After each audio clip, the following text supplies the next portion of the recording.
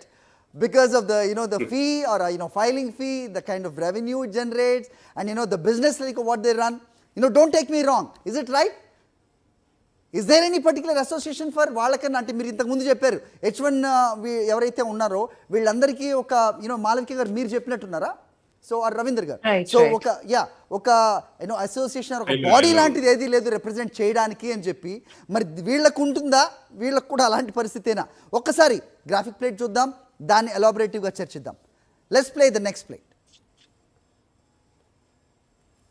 Yeah, so H1B visa fees దీంట్లో ఏమన్నా మార్పు ఉండబోతుందా అనే క్వశ్చన్ కూడా ఉంది. బట్ ఇప్పుడు కొత్తగా తీసుకొచ్చిన ఈ ప్రొక్లమేషన్ ఆర్డర్ ఏదైతే ఉందో, విచ్ ఇస్ లైక్ $100,000 $1,00,000, దాంతో పోల్చుకుంటే ఇది చాలా చిన్న సంఖ్యలో అనపడచ్చు.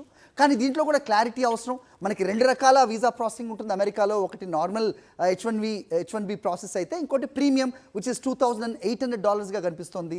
దాంట్లో అన్నీ ఒకసారి డైసెక్ట్ చేసుకుంటే, ఒకసారి బేసిక్ ఫైలింగ్ ఫీజ్ అని, ACWIA ఫీజ్ అని, అలాగే USCIS ఫీజ్ అని, యుఎస్ ఇమిగ్రేషన్ సర్వీసెస్కి సంబంధించింది, అలాగే అసైలం ప్రోగ్రామ్ ఫీ అని, అలాగే ప్రీమియం ప్రోగ్రామ్ ప్రాసెసింగ్ ఫీజ్కి $2,800. ఇది మొత్తం చూసుకుంటే కనుక నార్మల్ ప్రాసెస్లో $2,020-$30 ఉంటే, ప్రీమియం ప్రాసెసింగ్కి $2,800గా ఇంతకు ముందు ఉంది. దీంట్లో కూడా ఏమైనా చేంజెస్ ఉండబోతున్నాయా? ఒక్కసారి మాట్లాడదాం. Yes Sandeep garu. Yeah, we have many questions, but time constant ఉంది. Yes Sandeep garu. Yeah, definite గా సార్. అంటే ఇవి చూసుకున్నప్పుడు ఆబ్వియస్ గా కూడా ఇప్పటిదాకా రవీందర్ అన్న చెప్పినట్టు మల్టిపుల్ స్పెక్యులేషన్స్ అన్నవి ఉన్నాయి.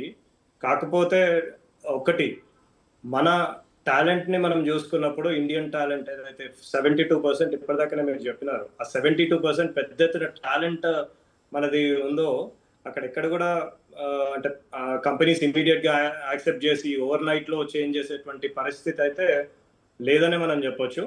దాంతో పాటు ఇంకోటి, మనము ఇప్పటి వరకు అంటే మేజర్గా మన ఇక్కడ ఉండేటువంటి ఎందుకు ప్యానిక్ ఎక్కువ అవుతున్నారు అంటే, ఐటీ ఎంప్లాయీస్ కి ప్రతి ఒక్కరికి కూడా ఒక 3 important dreams or whatever ఉంటుంది. అంటే ఆ డ్రీమ్స్లలో ఒకటి ఏంటిదంటే on site opportunity. On site opportunity అన్నది H1B వీసాతోని పెద్ద ఎత్తున, అంటే బయటికి వెళ్ళేసేసి ముఖ్యంగా ఫస్ట్ వరల్డ్ కంట్రీ లైక్ యుఎస్కి వెళ్ళాలనేటువంటి ఆలోచన మెజారిటీ ఆఫ్ ఐటీ ఎంప్లాయీస్ లో ఉంటుంది. సో ఇట్లాంటి ఏవైతే Yeah, she has a point. ఉన్నాయో, Malvika garu has a point from the what you're saying, what you're quoting. Malvika garu, would you raise your hand, right?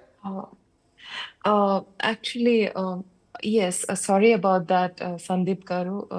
But No, I no, you wanted can to interrupt. say It's okay. there are It's okay. multiple alternative opportunities, if not H1B. That's one thing, before time passes out, I wanted to highlight. There are other visas which can be availed for Indian citizens if they are from the technical background. Anmata. One of those visas is O1A visa, which is for extraordinary talent people. That is one of the best options they have. And దానికి ఇంత payment ఉండాలి, అంత payment ఉండాలి అని అక్కర్లేదు. In fact ఒక చిన్న startup can also sponsor you and O1A visa. But అది ఎవరు ప్రూవ్ చేయాలి? క్వాలిఫైడ్. మాల్విక గారు, అది ఎవరు ప్రూవ్ చేయాలి? ఆ క్యాండిడేట్ కి Yes, ఇలా మీరు- ఎక్స్ట్రాడినరీ క్యాలిబర్ ఉంది అనేది కంపెనీ ఫీల్ అయితే సరిపోతుందా ఫైల్ చేసేటప్పుడు? లేదంటే అథారిటీస్ కూడా వాళ్ళు do they have to determine that yes, this candidate has an extraordinary caliber? So that they have something called regulatory criteria andi. Dantlo, it talks about all the things which prove that you are great. Ante mee meeda publications, authorship. Maybe that helps for doctors, if I'm not wrong. Maybe that helps for Yes, doctors, Andy. if I'm not wrong. Absolutely. But mostly STEM వాళ్ళకి ఇంకా బాగా పనికొస్తుంది, especially engineers.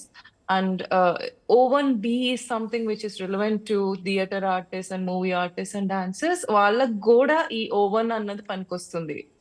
So it is a very flexible visa with a better payment options from the employer and very reliable one too.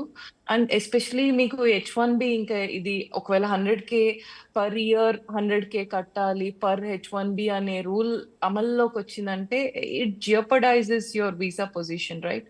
So the best option would be to shift to O1A and try to survive, or otherwise go back to India for a couple of years and come back on L1A visa, which is otherwise also fine. And ఎవరైతే straight forward గా H1 లో వచ్చారో probably ఇది నిజంగానే implement అయితే they can go on F1 CPT option, curriculum practical training. Day 1 CPT తీసుకుని they can start working still. And దానికి premium processing ఉంది, కాన్సులర్ ప్రాసెస్ అక్కర్లేదు, అంటే ఇండియాకి వెళ్ళి స్టాంపింగ్ Okay, అట్లా okay, Malvika garu. You Due to can the time change inside constraint, US. One small question quickly answer చేయగలిగితే చేయండి. I-140 ఆమోదం అంటే ఆ అప్రూవల్ వచ్చిన వాళ్ళకు కూడా ఇది వర్తిస్తుందా? Do you think there is still a grey area? So ఇందాక మీరు చార్ట్ లో చూపించిన లాస్ట్ క్వశ్చన్ అదే. Yeah. దాంట్లో స్పెసిఫిక్ గా ఏం చెప్తున్నారంటే I-140 ఎవరికైతే H1B లో అప్రూవ్ అయిందో 6 years నార్మల్ H1B ఇనిషియల్ తర్వాత కూడా ఎక్స్టెన్షన్స్ చేసుకోవచ్చు, బికాస్ వాళ్ళకి ఆల్రెడీ పర్మ్ అయిపోయింది, I-140 అప్రూవ్ అయిపోయింది కాబట్టి. కానీ if they go back to India, get a stamping and come back, 100K ఉంటుందా లేదా అన్నది ఎక్స్ప్లెయిన్ చేయలేదు. అండ్ వాళ్ళు ఏం చెప్పారంటే ఒక్కటే మాత్రం క్లియర్ గా చెప్పారు, employer has to pay the department of state అని. సో ఇట్ ఇస్ లిటిల్ అంటే ఇక్కడ ఎక్స్టెన్షన్ యుఎస్ లో చేసుకున్న వాళ్ళకి ప్రాబ్లం లేదు, బట్ ఎక్స్టెన్షన్ తర్వాత స్టాంపింగ్ ఏదైతే చేసుకోవాలో ఎట్ దట్ పాయింట్ సిబిపి ఎక్కడైతే మనం వస్తున్నామో యుఎస్ కి ఎంట్రీ అక్కడ ప్రాబ్లం అవ్వచ్చు. సో ఐ వుడ్ సే ఎవరైతే ఎక్స్టెన్షన్ యుఎస్ లో చేసుకుంటున్నారో I-140s వచ్చేసిన తర్వాత, all you need to do is stick around until rules are very clear. Compulsory stamping అన్న రూల్ ఏం లేదు. So please be here and try to do change of status from one visa to another work-based visa. And other options I also want to guide people is, if you have perm going on in Canada, Canadian citizenship వచ్చేటట్టుగా ఉందంటే you can go to Canada and get the Canadian citizenship in few years, less than a decade, and then you can come back as E1 E2 treaty investor visa. And ఇది చాలా countries కి applicable, nearly 70 countries ఉన్నాయి. UK is one among them, Turkey Okay. is one among them. All right. Yeah. All right, Malvika garu. So we there is lot, like we have to talk elaboratively. Maybe next time that we will align and we will discuss more, and we try to give the clarity to the viewers. Thank you so much for joining with us, Subbarao garu. Thank you andi, Malvika, Sandeep and Ravindra garu. It's a pleasure having you all the time, always. Thank you. Thank you. Right. So చాలా ప్రశ్నలు ఉన్నాయి, సమాధానాలు రావడానికి సమయం పడుతుంది, ఇంకొంచెం సమయం ఖచ్చితంగా పడుతుంది అనేది మాత్రం అందరూ చెప్తున్న విషయం. So let's wait, let's not panic అనేది మాత్రం ప్రస్తుతం చెప్పగలం. బ్రేక్ తీసుకుందాం. తర్వాత అమ్మటి రాంబాబు మాజీ మంత్రి మీడియాతో మాట్లాడుతున్నట్టు తెలుస్తోంది. We will see that.